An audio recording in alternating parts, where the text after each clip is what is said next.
আল্লাহ রাব্বুল আলামিন কোরআনে কারীমের ভিতরে নবীজির নাম একটি বারের জন্য নাম ধরে তাকে ডাকেন নাই, বরং তিনি বলেছেন তোমরা পরস্পর পরস্পরকে যেভাবে নাম ধরে ডাকাডাকি করো আমার নবীকে সেভাবে নাম ধরে ডাকবে না। আল্লাহ নিষেধ করেছেন আমার নবীর নাম ধরে ডাকবে না। সুবহানাল্লাহি ওয়া বিহামদিহি। এই পৃথিবীতে যত নবী আসছেন সমস্ত নবীরা হলেন এলাকা ভিত্তিক নবী, অঞ্চল ভিত্তিক নবী।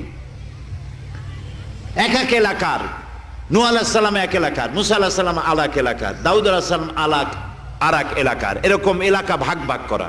কিন্তু মুহাম্মদ সাল্লাল্লাহু আলাইহি ওয়াসাল্লামকে আল্লাহ রাব্বুল আলামিন কোন এলাকার জন্য নবী বানান নাই।